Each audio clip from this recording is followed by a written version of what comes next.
Deci te rog, ia-ți un moment să vii aici cu atenție.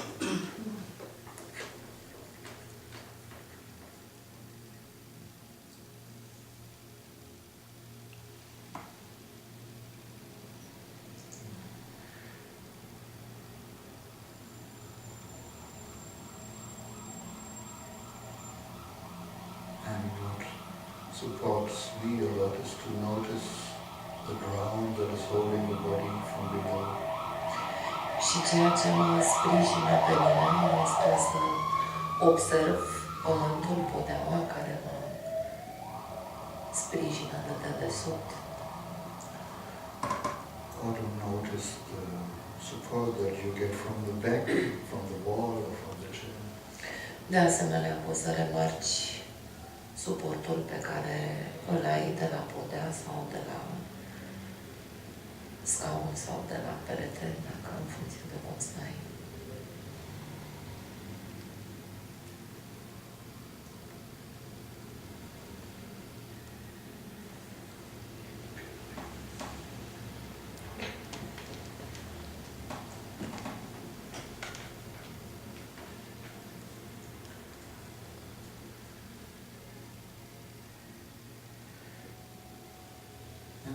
Also can orientate here and check up the room with your eyes.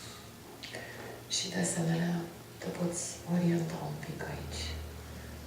Să verifici încăperea cu ochii. Just look if you are safe here. Să vezi dacă ești în siguranță aici. And with your mind you know that you are safe. Cu mintea știi că ești în siguranță. But when the information from the eyes and the ears and the sense of touch comes, dar atunci când ai și informația de la ochi, de la urechi, de la atingere, then it goes directly in the limbic system and the stem brain. Atunci informația aceea se duce direct în sistemul limbic și în cerebel.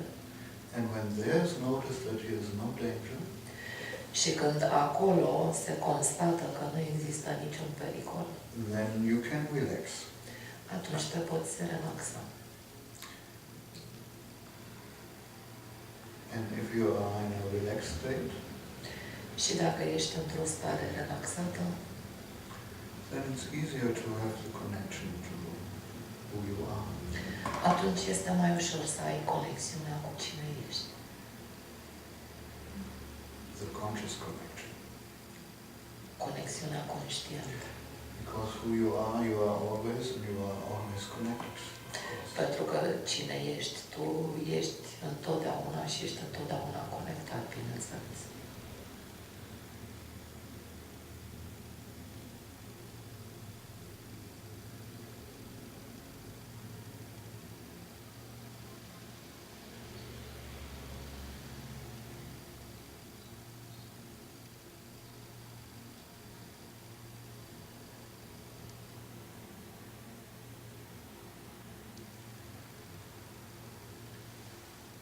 So what are we here for?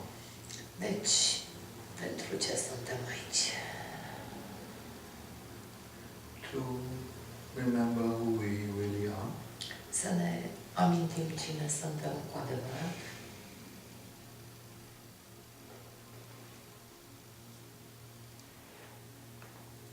And to learn how to be regulated in the nervous system.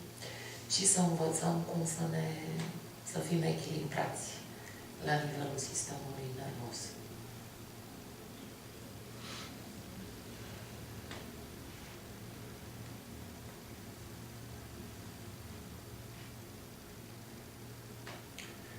Why to know who we are? De ce să știm cine suntem?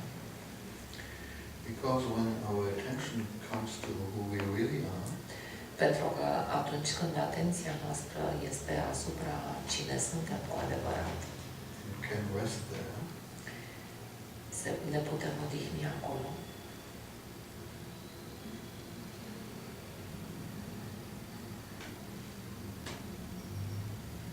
Then your experience will be free of desire. Și atunci experiența va fi eliberarea de dorințe.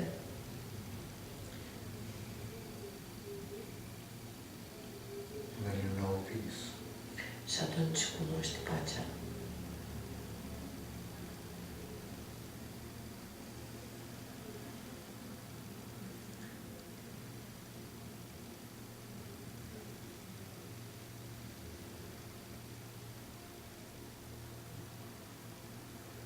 In the realm of who you are always free. În tărâmul lui cine ești cu adevărat, ești întotdeauna liber. There you are not ill or traumatized. Acolo nu ești nici bolnav, nici traumatizat.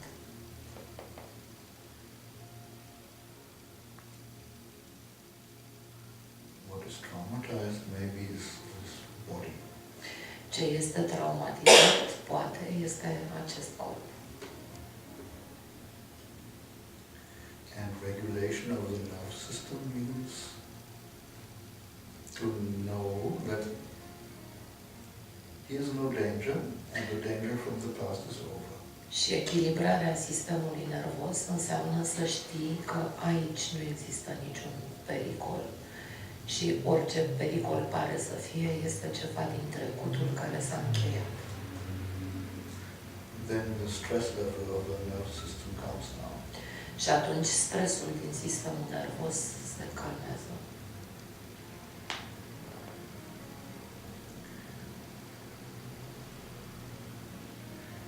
Who you really are is not concerned about any trauma. Cine ești tu cu adevărat n-are nicio grijă legată de vreo traumă. But if your body is in a traumatized state, Însă dacă corpul tău este într-o stare traumatizată,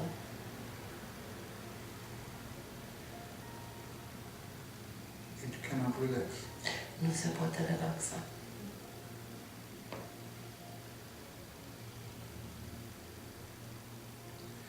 In many spiritual teachings, În multe învățături spirituale, the body is mostly excluded. corpul de cele mai multe ori este exclus. Because it seems to be just an illusion Pentru că pare să fie doar o iluzie or something that you not really are. sau ceva care nu ești tu cu adevărat.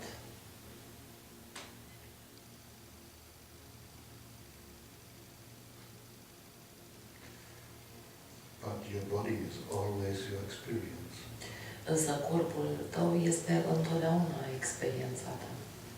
Even if you are fully enlightened, Chiar dacă ești complet iluminat. you cannot get rid of this thing. N-ai cum să scapi de chestia asta. You have to experience it. Trebuie să o trăiești, să o experimentezi.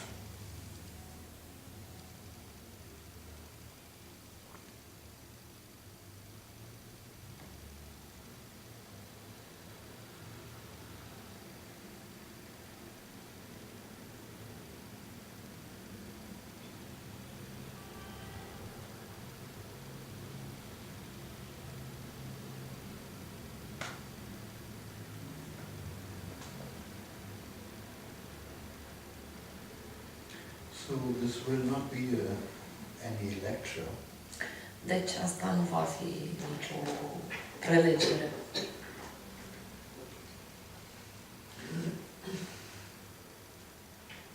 Many people, many masters, many enlightened ones gave so many lectures. Mulți oameni, mulți iluminați, mulți maestri au multe prelegeri. This is more an invitation to know it for yourself.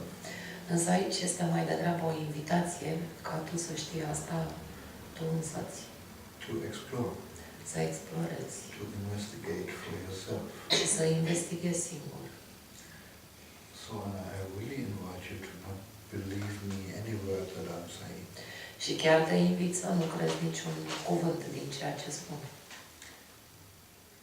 But to explore for yourself what is true and what is not. Ci să explorezi tu singur ce este adevărat și ce nu este. So this gathering here is called Satsang. Deci această întâlnire de aici se numește Satsang. And I remember once we had a talk, Adelaida and me. Și mi-amintesc că am vorbit odată cu Adelaida, am avut o conversație. She was saying, Satsang, maybe not many people know what that means. Și când ea comenta că cuvântul ăsta Satsang, poate că nu sunt așa mulți oameni care înțeleg ce înseamnă.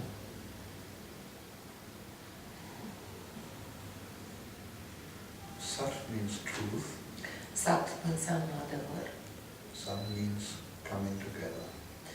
Și Sang înseamnă a veni împreună la un loc. The truth is what always remains here and doesn't change.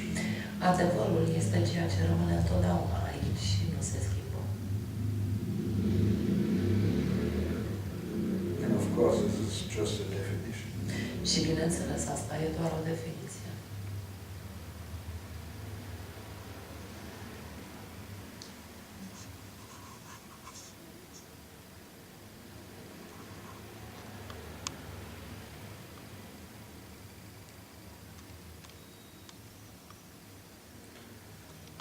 So we can explore what do we find something that always remains and doesn't change.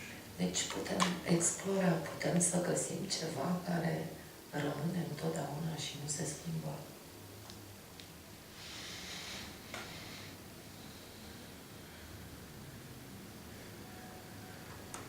So that was my introduction for today. Așadar, asta a fost introducerea mea pentru azi.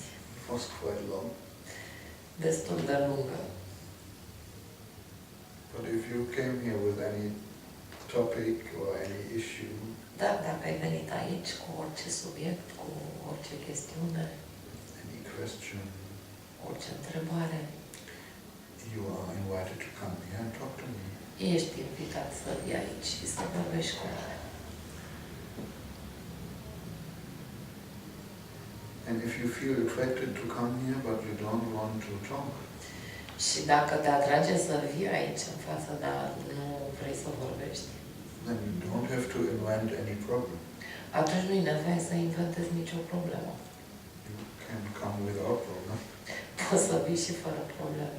And we just can enjoy each other. Și putem să ne bucurăm unul de celălalt.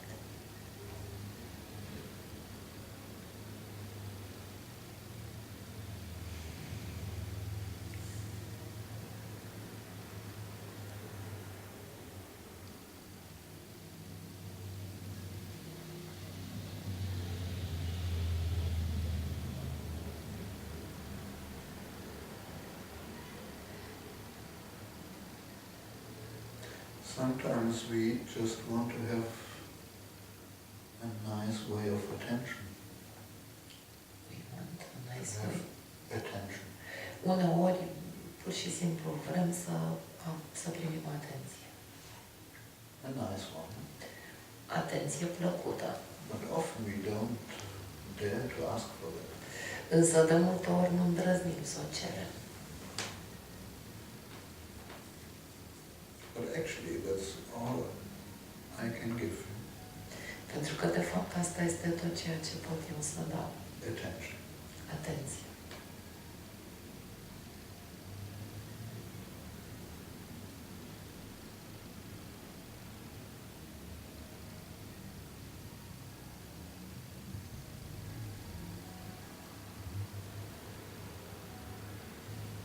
Because otherwise I might talk some stuff that doesn't interest you at all. Pentru că altfel s-ar putea să vorbesc despre chestii care nu vă interesează deloc.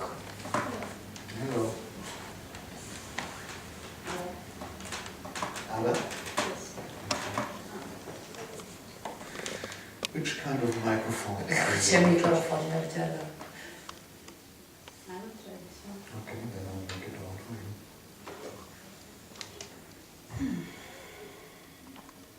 Just take your time. Ia-ți răgaz. We don't need to hurry.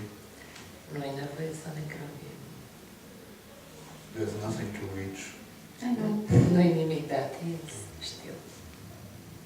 Se aude ok?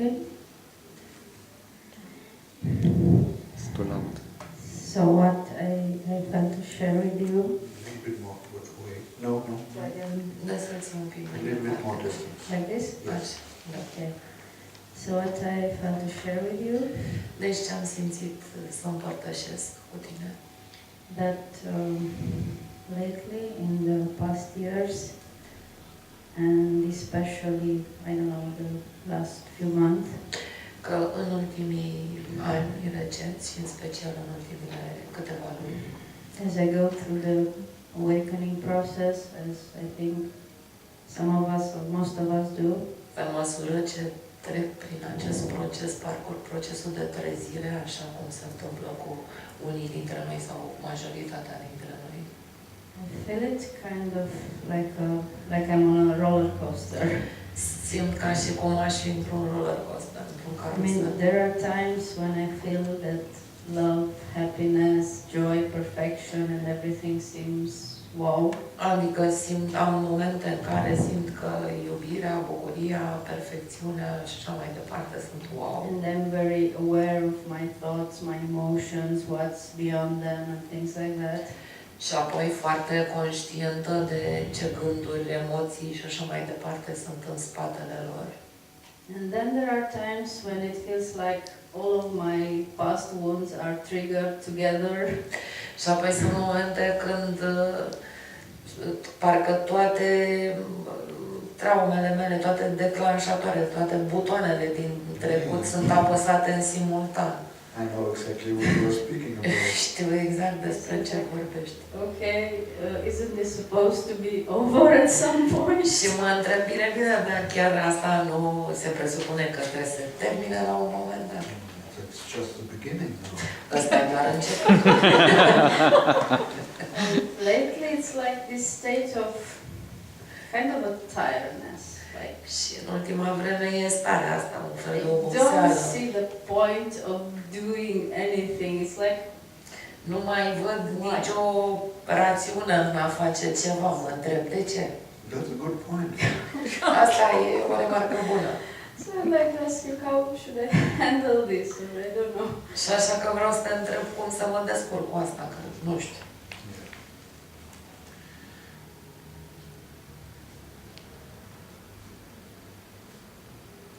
Is the topic familiar to somebody of you? E subiectul familiar la cineva, plus de aici. We are in good company. Deci suntem în compania potrivită. So you are not a special case. Deci nu ești un caz special.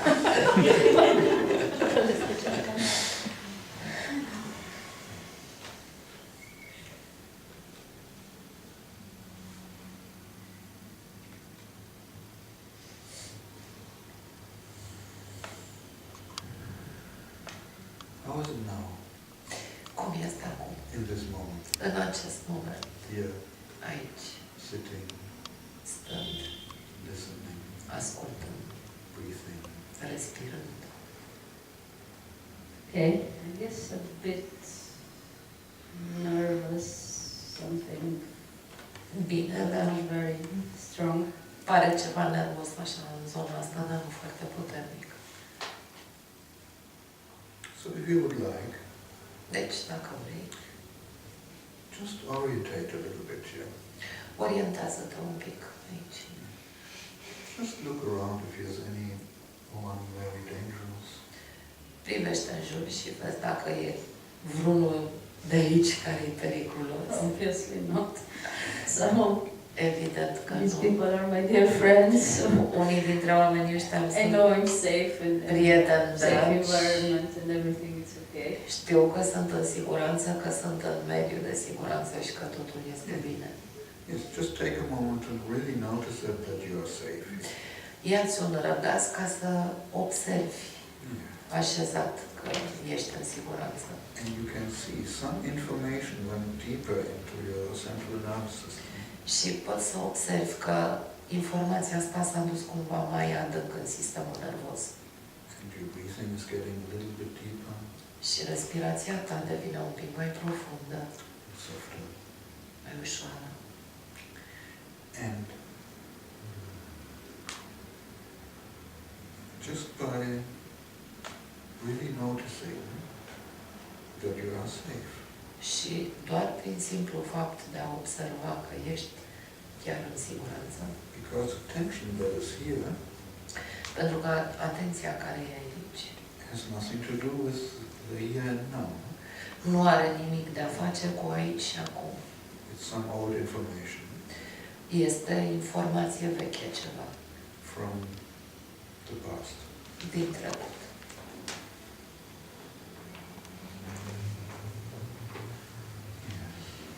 So breath is a Da, respirația se...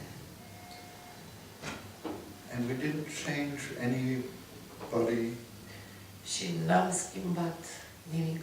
we didn't change ourselves, Nu ne-am schimbat pe noi înșine.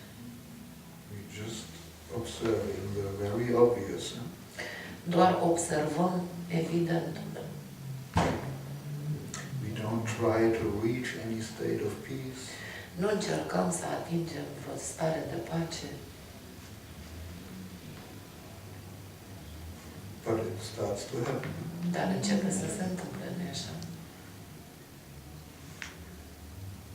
So that's what I call regulation of the nervous system. Asta numesc eu echilibrarea, reglarea sistemului nervos. Practically to give the brain different information so that the body would react differently. Practic să dai creierului o altă informație pentru ca corpul să se poată I alinia cu realize asta. what I feel here, it's like fear of being judged and things like Pentru that. că mi-am dat in the past, it's like a bit of seama că aici este frica de a fi judecată, chestie care s-a întâmplat în trecut și a apărut aici un pic de tensiune. Yeah. So, do you have the feeling that I'm judging you? Ai sentimentul că te judec eu, Adelaina? Adelaina? Somebody of these people? Cineva din cei de aici? Maybe this lady behind you? Poate domnișoara din spatele tău. Yeah, great. Bun, grozav. And we all know how terrible it feels if we are judged and it's not even right. Știm cu toții ce teribil ne simțim să fim judecați și nici măcar nu e corect.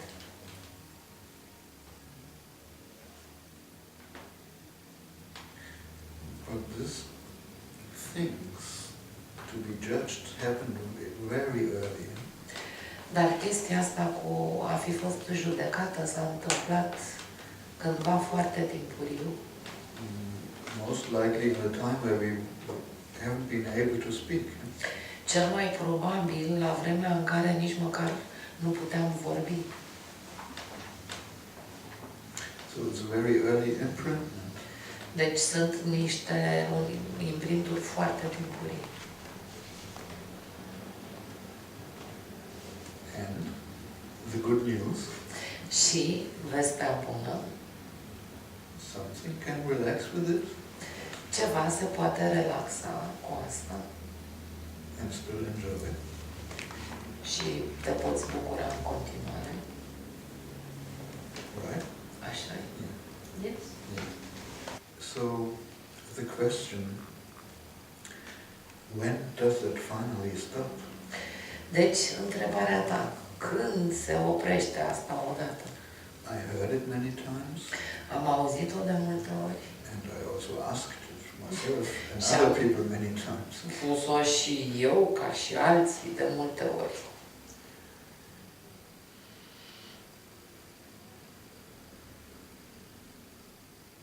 And I don't think that it will stop ever. Și nu cred că se va opri vreodată. But we can learn Putem să învățăm how to stay present cum să rămânem prezenți, without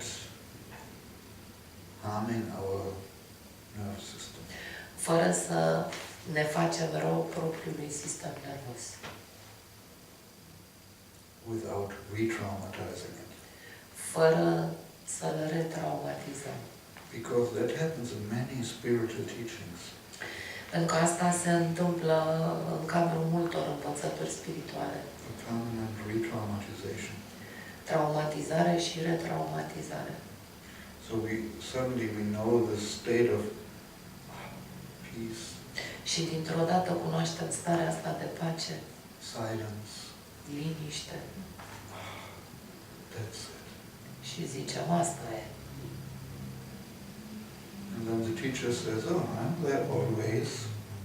Și pe urmă învățătorul zice, eu sunt acolo întotdeauna.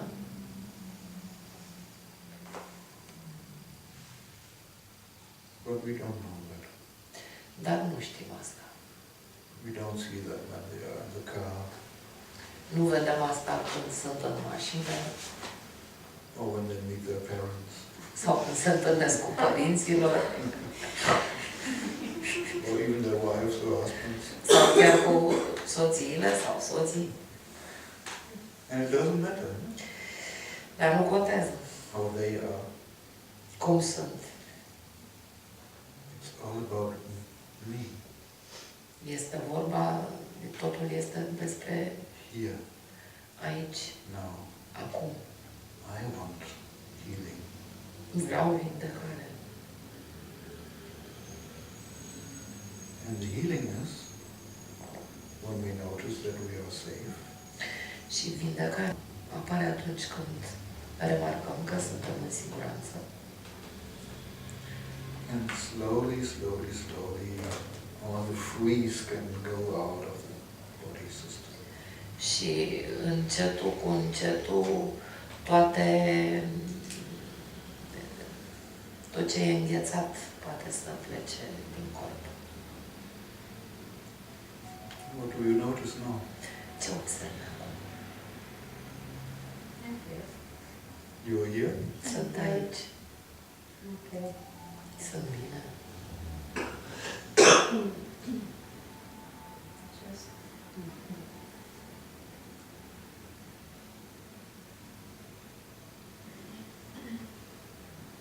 so, to see if I understood correctly, practically, Să verific dacă am înțeles corect. Practic, this thing goes on and on, chestia asta merge and neîncetat we kind of need to be present in the moment and relax. și noi trebuie să fim prezenți în Let moment things- și să ne relaxăm If there is no danger. și să lăsăm lucrurile să vină. Dacă nu există niciun pericol. When there's danger, we have to act. Atunci când este un pericol, trebuie să acționăm.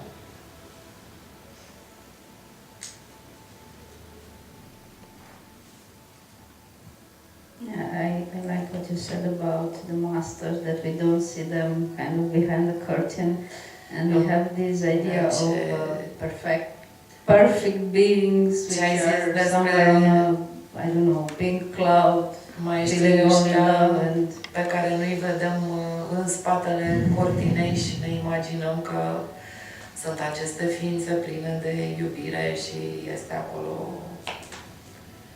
I think my amount of perfectionism is really high, and I kind of want to get there and realize it's not working. Dorința mea de perfecționism este foarte înaltă și tot vreau să ajung acolo, dar nu funcționează.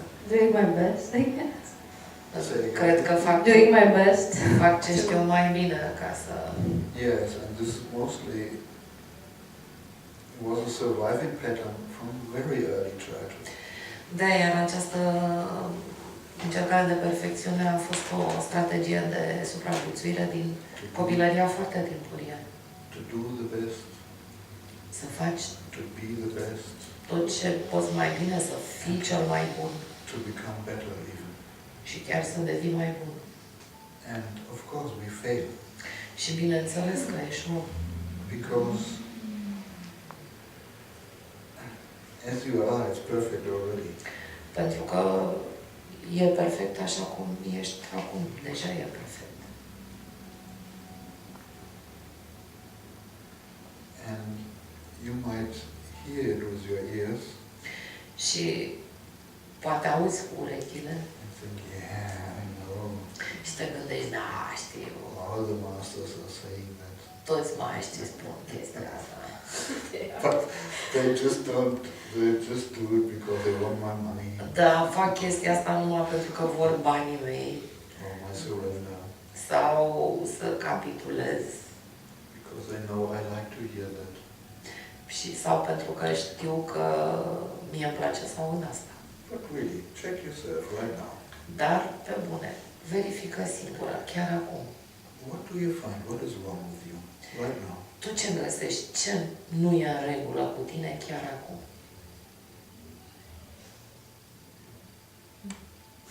Should I say everything? Chiar să le spun pe toate? I didn't understand. Should I say everything?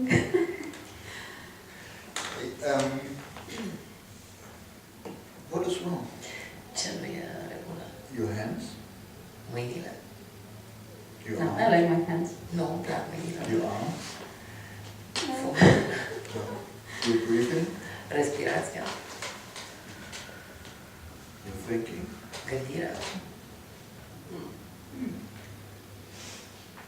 I guess my, I don't know how to call it, ego, Cred că, nu știu cum să-i spun, ego-ul, like the things we are not really proud about, the times when I'm being egoistic or, I want things only for myself. and de things care like nu that. sunt chiar mândră, lucruri pe care le vreau numai pentru mine sau... Right now you are very egoistic. Și acum ești egoistă? I guess not. Cred că nu. So I speak about now Eu vorbesc despre momentul de acum. because what you have noticed before, Pentru că ce e remarcat înainte, when you notice now, there's no danger. când ai observat că acum nu este niciun pericol, No one is judging me. nu mă judecă nimeni, I am safe. sunt în siguranță. Acum. Now. Acum. That relaxes your nervous system. Asta îți relaxează sistemul nervos. And if you can see now Și dacă poți să vezi acum that there's nothing wrong with you, că nu-i nimic în neregulă cu tine, it can relax your nervous system even more. asta poate să-ți relaxeze sistemul nervos încă și mai mult. Because ego Pentru că ego-ul belongs somehow to the past aparține cumva trecutului or to the future. sau viitorului. And then we are not afraid that the others are judging us. Și atunci nu ne mai este frică că ne judecă alții. Suddenly we do the job ourselves. Și dintr-o dată facem noi treaba asta cu judecata, singuri. That's called spirituality. Și asta se numește spiritualitate. Don't judge the others, Nu-i judeca pe ceilalți, judge myself. dar mă judec pe mine. I must be the wrong. Înseamnă că cu mine ceva nu e bine. But this is a very early pattern from childhood. Însă ăsta este un tipar foarte timpuriu din copilărie.